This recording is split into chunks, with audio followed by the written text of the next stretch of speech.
Que o Mestre amado nos ampare a todos, envolvendo-nos o coração e a mente nesta noite de reflexões.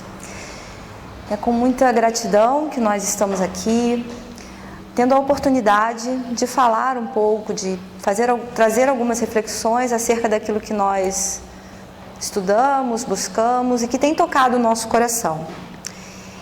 E a sintonia é tão grande que esta página que o Vanin leu hoje era uma página que eu iria incluir aqui, porque o André, compartilhou conosco e, enfim, coisas que nos surpreendem.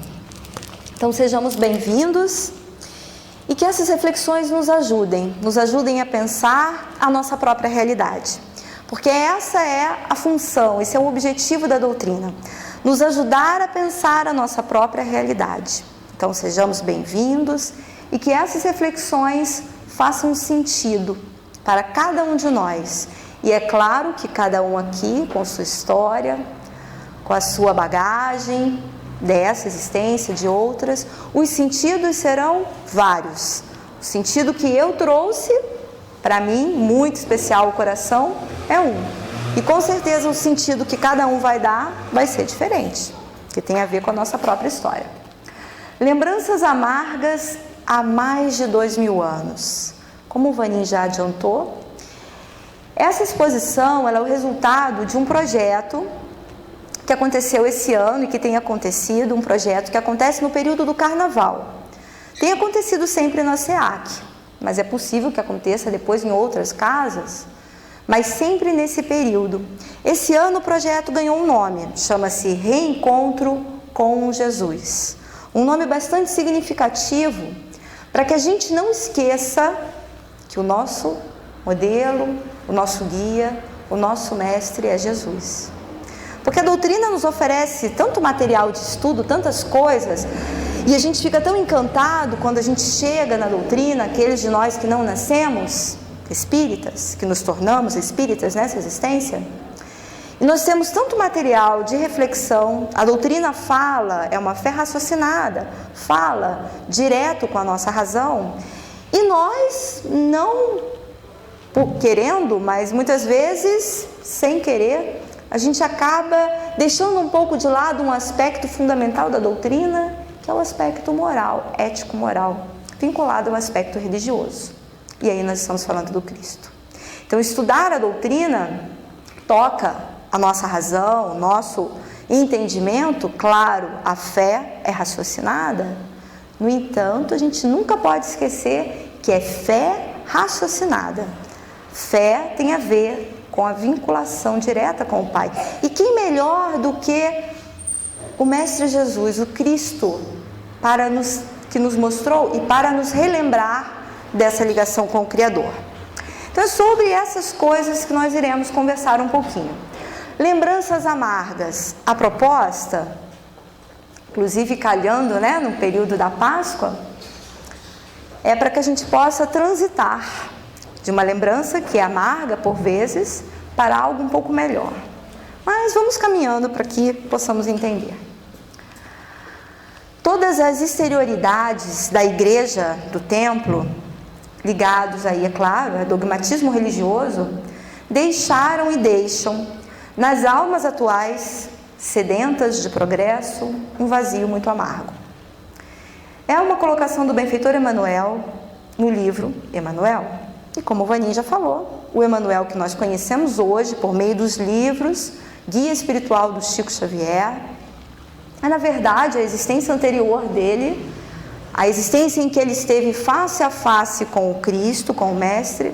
Ele era o senador Públio Lentulus, e nos relata de forma belíssima no livro Há 2000 anos essa experiência.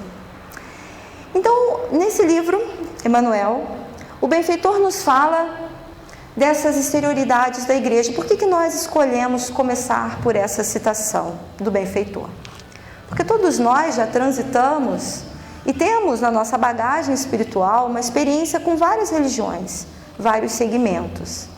E a gente tem que cuidar para que hoje, espíritas, nós não saiamos por aí reproduzindo esses dogmatismos religiosos, enxergando na doutrina, que não tem nada de dogmatismo, aquilo que nós trazemos como nossa bagagem. É muito comum a gente nos aproximar de algo que é novo, mas com o olhar ainda de antes. É comum. E aqui não vai crítica, é apenas um alerta para todos nós. E é um alerta que nos serve também para pensarmos do respeito que a gente tem que ter com todas as outras denominações religiosas. É importantíssimo, é condição primeira para aquele que se diz cristão respeitar a denominação, a crença religiosa do outro companheiro. A doutrina espírita, ela vem nos consolar, sim, nos esclarecer, sim, mas dizendo que a nossa responsabilidade é a nossa renovação íntima. Nós não devemos querer corrigir o outro com os instrumentos que temos, porque todas as religiões são instrumentos. E a doutrina espírita, ainda que ela não se apresente e não é uma religião convencional, ela também é um instrumento. Um instrumento para que nos possamos tornar melhores a cada dia e a cada momento. E se esse instrumento está funcionando para nós, ótimo. Se ele não está, se nós não estamos nos modificando a partir do contato que temos com a doutrina espírita, nós precisamos rever esse contato. Porque vir à casa espírita é muito bom, é fundamental. Nós reabastecemos as nossas energias, mas não é o propósito. O propósito é a nossa renovação de cada momento. E nós nos lembramos aqui rapidamente da passagem evangélica da mulher samaritana, em diálogo com o Mestre. E naquele momento, há muitas coisas que poderiam ser ditas, mas nós queremos lembrar um ponto específico. Quando o Mestre, esclarecendo uma dúvida atroz dessa companheira, da mulher samaritana, ela tinha dúvida onde deveria adorar o Criador, o Pai. Se ali, poço, ali onde ela estava, naquele conjunto de familiares, com aquelas pessoas queridas, ou se em Jerusalém, onde que deveria? Monte Gerazim, ou no Monte Sinai? Onde deveria? E o Mestre fala para ela e fala para todos nós que haverá um dia, haverá um tempo em que o Pai será adorado em espírito e em verdade no templo maior, que é o nosso coração, a nossa própria consciência. Então essa é a nossa proposta, pensar um pouco mais como está essa relação nossa com o Criador. A duras penas estamos aprendendo, e faz sentido, é claro que seja assim, que o Mestre é o caminho, a verdade e a vida. Então é mais ou menos nesse caminho a nossa proposta. Lembranças amargas é um item dentro desse livro, dessa obra magistral há 2000 anos do benfeitor Emmanuel. Aqui ele nos conta a própria história, a própria experiência dele como senador, um senador romano, alguém que possuía poder temporário, é lógico, mas poder, alguém que estava numa posição de destaque, que tinha o reconhecimento dos seus pares e que encontra face a face com o Mestre. Ele nos coloca aqui a experiência dele. Mas Emmanuel não para por aqui. Ele nos propõe avançar um pouco mais, porque a nossa proposta hoje para essa noite da reflexão que nós sugerimos a todos é partirmos das lembranças amargas, mas não permanecermos nela. Porque a proposta da doutrina é sempre dinâmica. Pegar o conhecimento que já conseguimos, já faz sentido, já conseguimos elaborar dentro de nós e avançarmos. Um avanço que nem sempre é percebido pelos outros, mas que deve ser percebido por nós. Porque o nosso compromisso é sempre com a nossa consciência. Perante os olhos do mundo, das pessoas, nós poderemos não estar avançando, ou o contrário, aos olhos do mundo estamos bem, mas e dentro da nossa própria consciência? Conosco para conosco, porque esse é o maior compromisso. Então o benfeitor Emmanuel, ele não para por aqui, ele nos propõe um pouco mais. E depois dessa obra, ele traz a obra Paulo e Estevão. Eu trouxe aqui eles todos para a gente divulgar, porque essas obras são riquíssimas, muito ricas. Paulo e Estevão, esse aqui. Essa obra também nos fala daquele contexto do Cristo e de um gigante do cristianismo que é Paulo e de sua transformação. Logo no prefácio, o benfeitor Emmanuel nos esclarece que havia um abismo muito grande entre Paulo e o Cristo, mas que Paulo soube muito bem transpor esse abismo, com muita luta, com muito suor, com muito trabalho, sobretudo dentro, fora, mas sobretudo dentro. Então essa obra também é riquíssima. Essas aqui que eu estou mostrando, elas fazem parte dos romances históricos do benfeitor Emmanuel, pela psicografia do Chico. Aqui nós temos os 50 anos depois. 50 anos depois não é exatamente a continuidade do há 2000 anos, mas nos propõe ampliar e perceber um pouquinho do que acontece depois. Não é exatamente a continuação. Também excelente. Temos Ave Cristo, também desse período, aqui nós estamos falando do 3º século do cristianismo. E depois, num salto temporal, nós temos o romance, também histórico, tido como romance histórico, Renúncia, também do benfeitor. Então, esses 5 livros, essas 5 obras, elas são de grande relevância, por vários motivos, mas sobretudo porque elas nos fazem pensar na nossa relação com o Mestre Jesus. Por que é preciso pensar na nossa relação com o Cristo? Por que será? Se nós olharmos um pouquinho, com paciência, para a nossa própria realidade, para a nossa própria condição moral de hoje, nós vamos perceber que essa relação ela não está tão tranquila assim. Se estivesse tranquila, nós hoje estaríamos muito mais equilibrados, muito melhores. Se já tivéssemos absorvido os exemplos do Mestre, hoje estaríamos melhores, com certeza. Porque o problema não está fora, não está no outro, não está no local onde eu resido, não está no país, não está no marido, não está na sogra, não está no patrão. O problema não está fora, o problema está dentro. Então, a proposta da doutrina é nos auxiliar nesse autoconhecimento.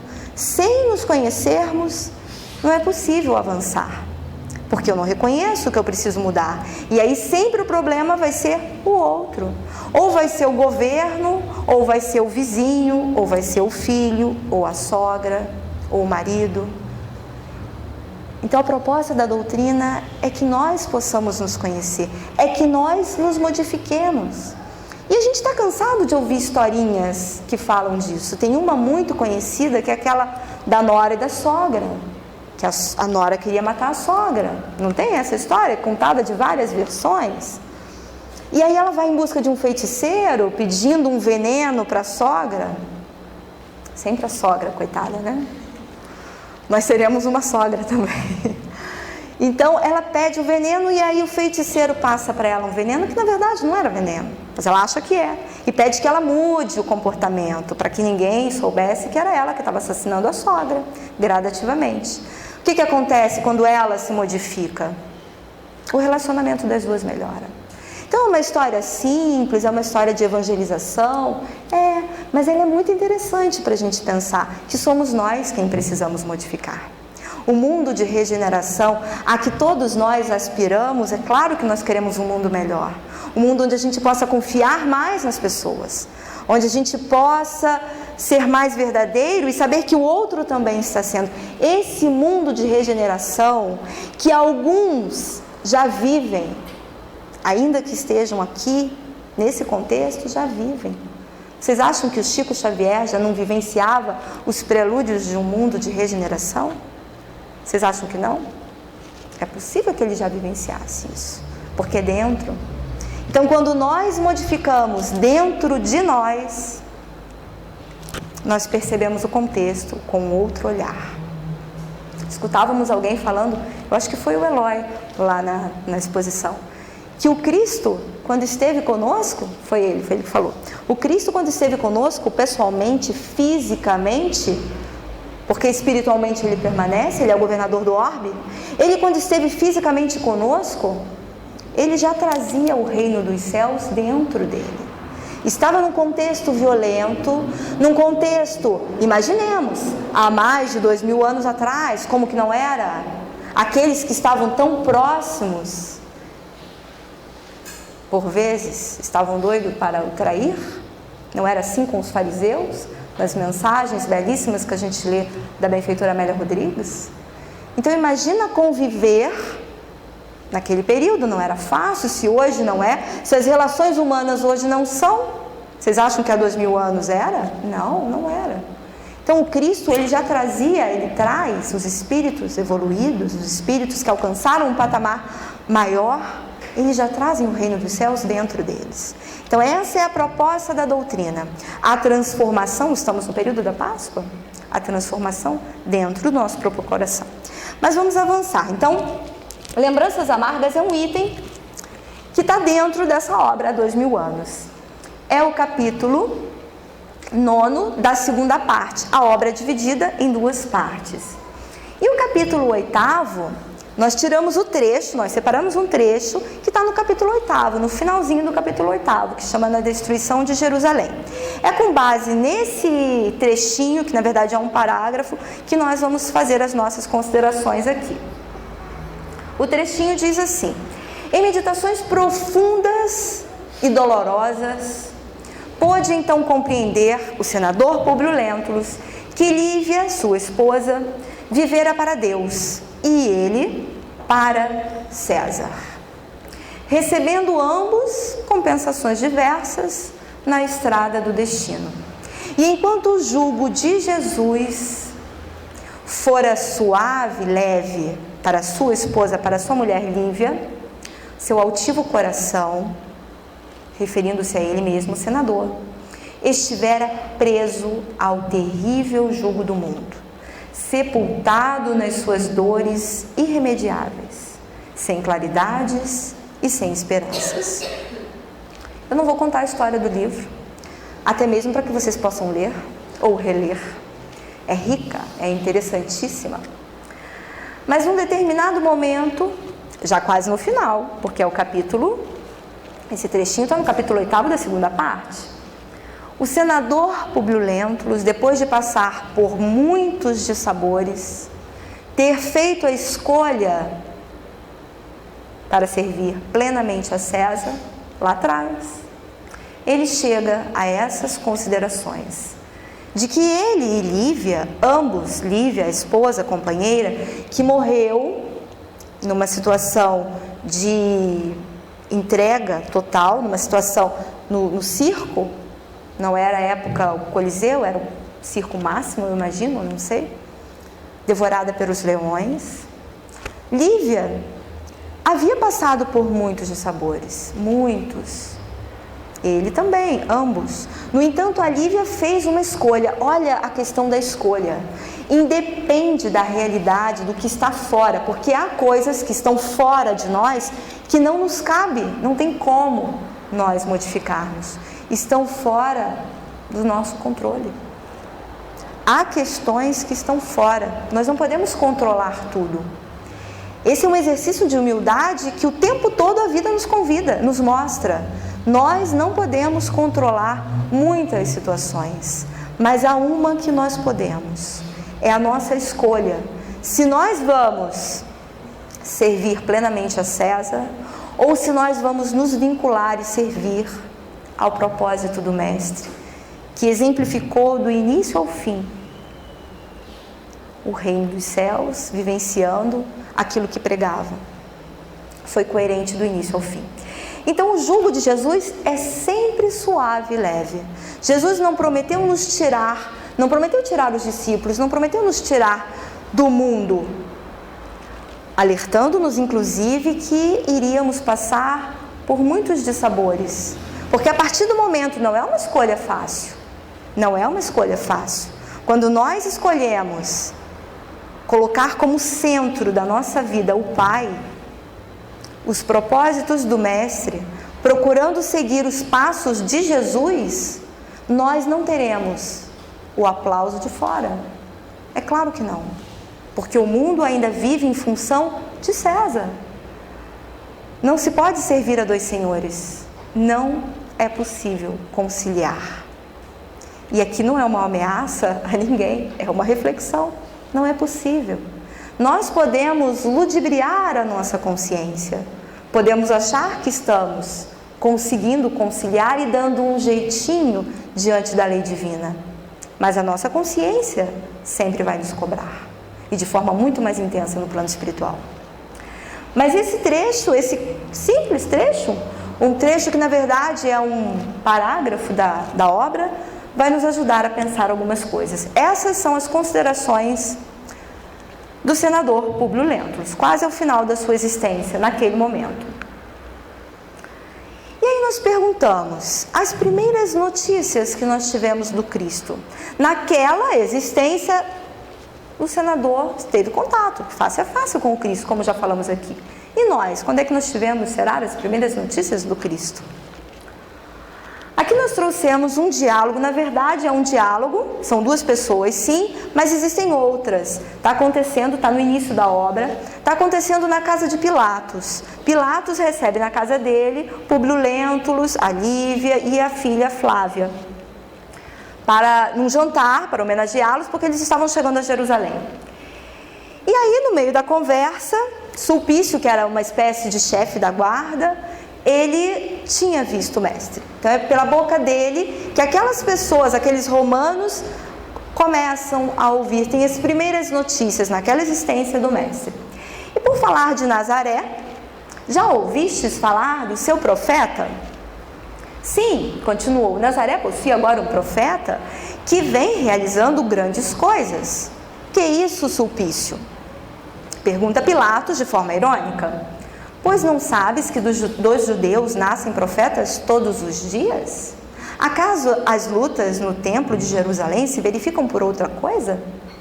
Todos os doutores da lei se consideram inspirados pelo céu e cada qual é dono de uma nova revelação. Aqui são as palavras de Pilatos que já denotam, inclusive, esse olhar que eles tinham em relação aos judeus. Eles todos que estavam ali reunidos eram romanos. Mas esse Senhor, Sulpício continua, é bem diferente. Estarás acaso convertido a uma nova fé? Pilatos pergunta. E Sulpício responde, de modo algum, mesmo porque eu compreendo o fanatismo e a obcecação dessas miseráveis criaturas, referindo-se aos judeus. Mas eu fiquei realmente intrigado com a figura impressionante de um galileu ainda moço, ainda jovem, quando passava há alguns dias por Cafarnaum. E aí ele vai relatando esse primeiro contato que Sulpício tem com o mestre. As pessoas que estavam ali presentes, além de Pilatos, Públio Lentulus, Lívia, a esposa de do senador Públio Lentulus, e a filha Flávia. A filha Flávia, a filha deles, foi o motivo, inclusive, dessa viagem. Eles estavam em Roma e foram trabalhar e residir em Jerusalém por conta da doença da filha, que era hanseníase e lepra, que à época não tinha cura. Então eles já tinham utilizado vários outros recursos, buscado e não conseguiam, foram para lá, que era o contato que ele precisava ter, né? Tudo já estava muito ajustado, aquilo que a gente falava, né? Há coisas que nós não podemos modificar, está fora do nosso alcance. Então, de certa forma, ele achando que estava escolhendo, né? Mas ele estava indo para lá por um propósito muito maior. E é pela boca de Sulpício que Flávia, a filhinha que devia ter uns 9 anos, fica sabendo desse mestre de Jesus, o mestre de da Galileia.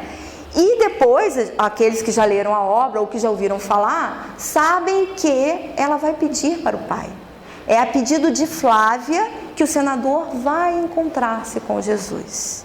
Então aqui a gente já chama a atenção que até mesmo pela boca daqueles que não são tão bons assim, que tem uma conduta não muito lá razoável, que é o caso do Sulpício, quem leu a obra vai lembrar, ele tem um papel ali que nos causa inclusive alguns desconfortos na hora da leitura, porque ele é uma pessoa que naquele momento bem cruel está nessa situação, e é pela boca dele que a Flávia fica sabendo de Jesus. Interessante, né? Nós muitas vezes ficamos sabendo de Jesus pela boca daqueles.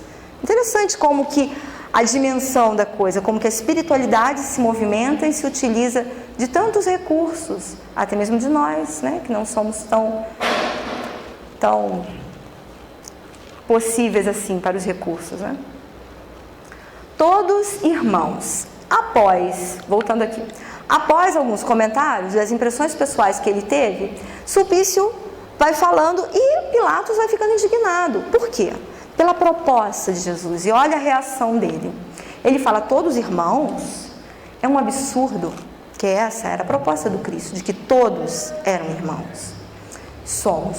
Isso é um absurdo. A doutrina de um Deus único não é novidade para nós outros, nessa terra de ignorantes, referindo-se ainda aos judeus. Mas não podemos concordar com esse conceito de fraternidade irrestrita.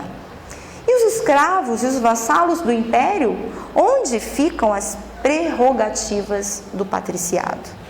Nós usamos esse trecho da obra, inclusive com os grifos chamando a atenção, não vou um por um destacar, mas chamando a atenção, porque será que modificou muito? Será que hoje, né, nós também não temos ainda algum resquício em nós? Talvez nós aqui não, né? Somos espíritas. Não, já superamos isso, né? Mas quem sabe lá fora, né? Com aqueles que a gente convive, a gente não convive só com espíritas, né? Prerrogativas do patriciado. Então era muito difícil para Pilatos e tantos outros romanos, e aí se enquadra o senador Públio Lentulus, aceitar essa fraternidade irrestrita de que somos todos irmãos, criados iguais, simples ignorantes. Onde ficariam então as prerrogativas do patriciado? Aí nós pegamos um trecho de uma outra obra, como eu falei para vocês, o objetivo não é contar a história do há 2000 anos, mas sim pegar um trecho para as nossas reflexões, juntando com outros trechos dessas obras que são magistrais, os romances históricos. No livro 50 anos depois, nós temos um outro diálogo, trouxemos alguns diálogos, entre Célia e o avô Neio Lúcio, ambos também são romanos. O nome do capítulo chama-se Um Anjo e um Filósofo. E ela está conversando, o vô tem a incumbência de tentar melhorar aquela neta que está assim meio estranha, porque está abraçando uma nova crença, que é uma nova filosofia, que é o cristianismo. Então estavam todos preocupados, sobretudo o pai, e pediu ao pai dele, o Neio Lúcio, para conversar com a neta, com a Célia. E ele fala, mas minha filha, o cristianismo está em contradição com todos os nossos princípios. Contradição. Pois elimina todas as noções religiosas e sociais, basilares da nossa concepção de Estado e de família, referindo-se mais uma vez a Roma. Além disso, não sabes tu que adotar essa crença é a mesma coisa que caminhar para o sacrifício e para a morte? Dá para conciliar? Nós perguntamos a nós mesmos. Dá para conciliar? É possível servirmos a dois senhores? E aí a conversa está fluindo, está acontecendo, e ela diz para o vô, a resposta que ela traz para o vô é muito interessante, que nos faz pensar inclusive na definição que ela dá, se a gente poderia chamar assim, do Evangelho do Cristo, da Boa Nova, proposta pelo Mestre. Ela se refere à Boa Nova como o melhor dos antídotos à influência corrosiva de todos os tóxicos do mundo. Então essa é a visão muito ampla que ela dá para o Evangelho do Cristo.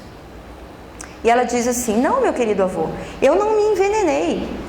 E se tal coisa houver acontecido, há mais de 2 anos, não há mais de 2000 anos. No caso dela foi 2 anos. Olha, nós precisamos de mais de 2000 anos, né? A Célia, 2 anos de contato, né?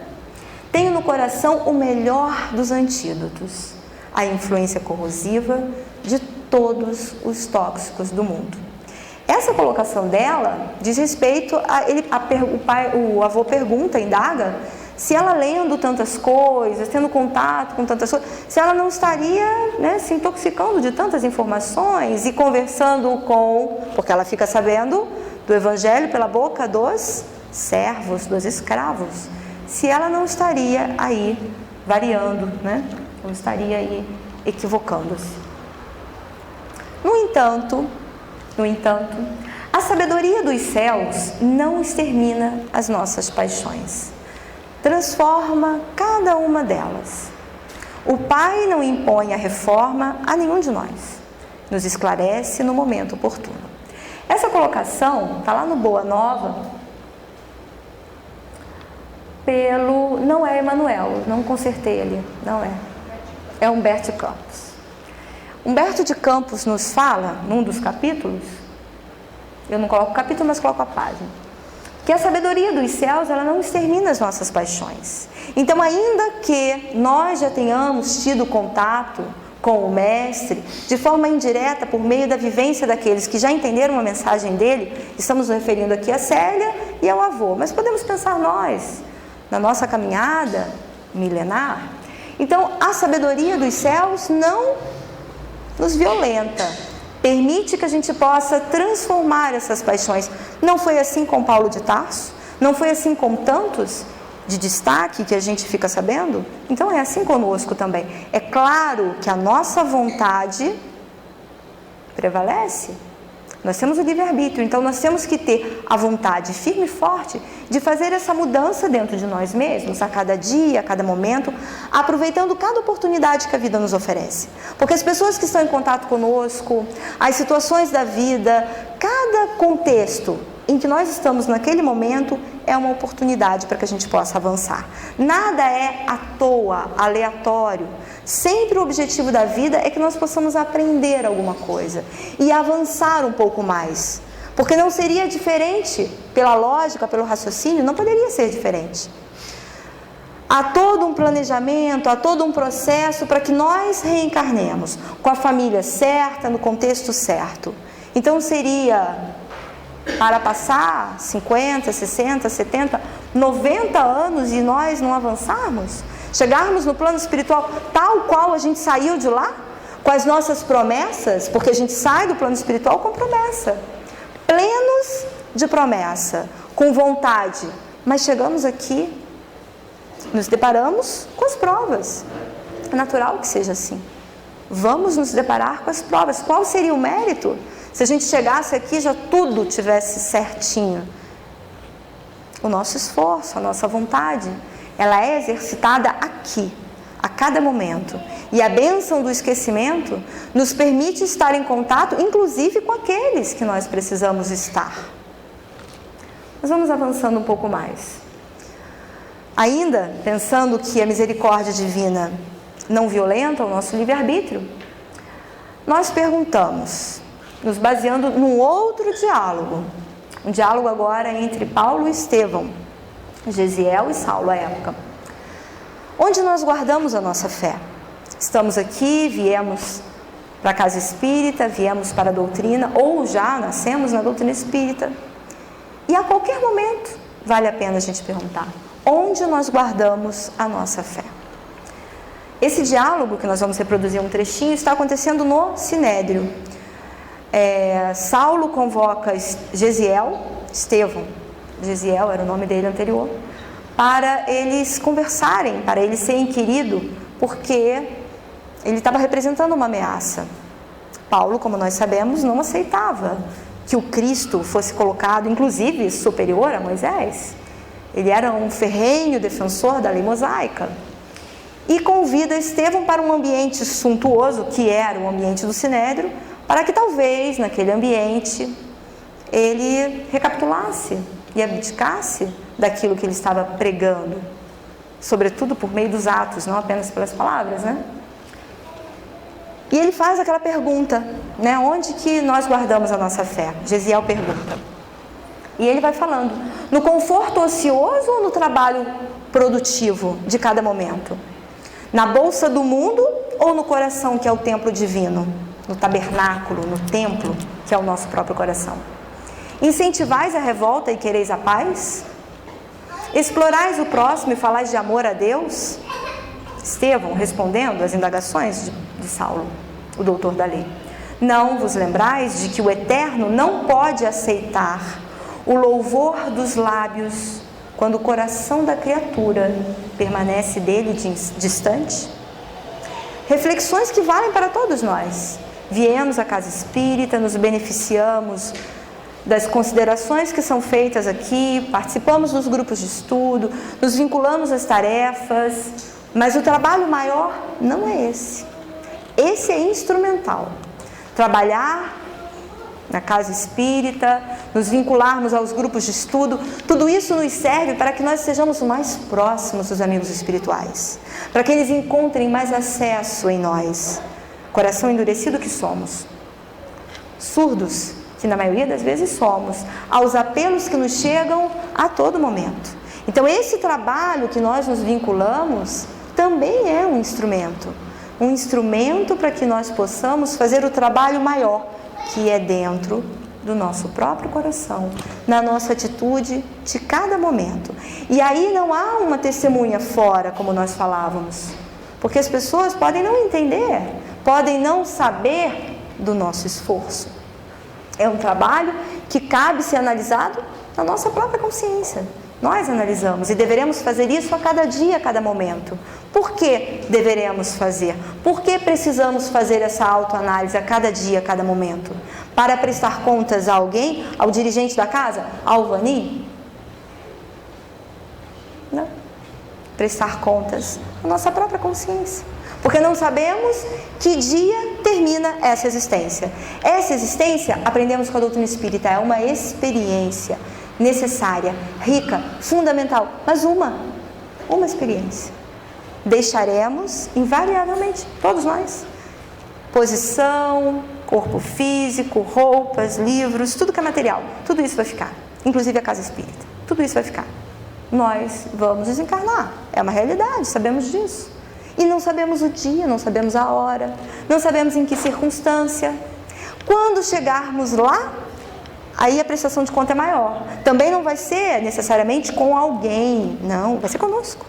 O que fizemos do tempo que nos foi confiado, o que fizemos das oportunidades que a vida nos deu.